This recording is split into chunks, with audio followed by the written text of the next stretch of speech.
Kwa saa hizi tuko na wanafunzi ambao wanaishi nje ya shule, wale ambao wanatoka mbali.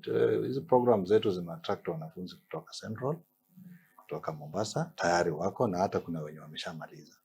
Kwa hivyo wamekuwa wakiishi nje ya shule under inaitwa government private partnership.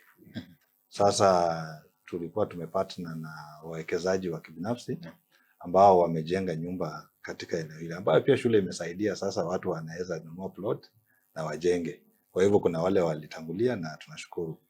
Lakini sasa tumepata suluhisho ya jambo hilo, kwa sababu kupitia kwa mheshimiwa wetu, na nilisema nitaendelea kumshukuru Honorable Clive, ameweza kufanya ile inaitwa lobbying, na serikali yetu ikatupatia program tunaita affordable housing ambayo wanajenga hostels. Na Friday ile imepita tulikuwa na sherehe kubwa ambayo mheshimiwa mwenyewe alikuja akahakikisha kwamba amefanya ile inaitwa site handing over. Kwa hivyo vile tunazungumza saa hizi tuko na construction ya affordable housing ambayo tunatarajia iendelee kwa kipindi cha miezi 12. Kwa hivyo kufikia Januari mwaka ujao majaliwa, tutakuwa na hostel ambayo iko na capacity ya 340. So kwa hivyo hiyo itaweza kutusaidia. Vile amesema, wanafunzi huwa wanataka mahali ambapo wanaweza ishi ndani ya shule. Zile sehemu iko tunaita conducive, kwa sababu wengine hawangependelea ile nyumba za kuishi nje.